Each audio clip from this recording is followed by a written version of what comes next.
നമ്മുടെ തൊലിപ്പുറത്ത് വരുന്ന ക്യാൻസറിനെയാണ് skin cancer എന്ന് പറയുന്നത്. ഇത് പ്രധാനമായിട്ടും 3 ടൈപ്പ് ഓഫ് സ്കിൻ ക്യാൻസറാണ് കോമൺ ആയിട്ട് നമ്മൾ കണ്ടുവരുന്നത്. ഇത് നമ്മുടെ മുഖത്തോ കഴുത്തിലോ കൈയുടെ കാലിലോ എവിടെയൊക്കെ നമുക്ക് തൊലി ഉണ്ടോ അവിടെ എല്ലാം ഇങ്ങനെ ഒരു ചെറിയൊരു ഗ്രോത്ത് പോലെ അല്ലെങ്കിൽ കളർ ചേഞ്ച് ആയിട്ട് ഒരു മോള് പോലെയൊക്കെ വരുന്ന ഒരു ഗ്രോത്തിനെയാണ് സ്കിൻ ക്യാൻസർ എന്ന് പറയുന്നത്. പ്രധാനമായിട്ടും നമ്മൾ ഇതിൽ ശ്രദ്ധിക്കേണ്ട കാര്യം എന്താണെന്ന് വെച്ചാൽ നമ്മളെ മുഖത്തോ കഴുത്തിലോ ചെവിയുടെ സൈഡിലോ ഒക്കെ ആയിട്ട് പുതിയതായിട്ട് എന്തെങ്കിലും ഒരു മറുക് വരുവാണ്, നമുക്ക് ഇതുവരെ ഇല്ലായിരുന്ന ഒരു പുതിയൊരു മറുക് വരുവാണ്, അത് പെട്ടെന്ന് വളരുന്നതായിട്ടോ അല്ലെങ്കിൽ അതിന് കുറച്ച് കളർ വ്യത്യാസം തോന്നുവാണെങ്കിൽ അത് ഒരു ശ്രദ്ധിക്കേണ്ട ഒരു സിംറ്റമാണ്. ഒരുപാട് നാൾ ഉണങ്ങാതെ നിൽക്കുന്ന മുറിവുകളും നമുക്ക് സ്കിൻ ക്യാൻസറായിട്ട് കൺവേർട്ട് ചെയ്യുന്ന ഒരു തരം സ്കിൻ ക്യാൻസറും ഉണ്ട്.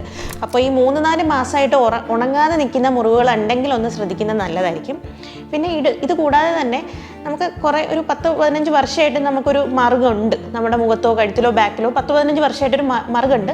പക്ഷെ പെട്ടെന്ന് അത് വളരുകയാണ്, അല്ലെങ്കിൽ പെട്ടെന്ന് അതിൽ ചെറുതായിട്ട് ഇങ്ങനെ രക്തത്തുള്ളികളായിട്ട് ഇങ്ങനെ വരുമോ, അല്ലെങ്കിൽ ഒരു ചേഞ്ച് വരുമോ, അല്ലെങ്കിൽ അതിൽ നിന്നൊരു പ്രൊജക്ഷൻ പോലെ ഒരു ഗ്രോത്ത് കാണുമോ, അങ്ങനെയൊക്കെ ചെയ്യുവാണെങ്കിൽ നമ്മളത് കുറച്ച് സീരിയസ് ആയിട്ട് ശ്രദ്ധിക്കേണ്ട ഒരു സിംറ്റമാണ് സ്കിൻ ക്യാൻസറിൻ്റെ.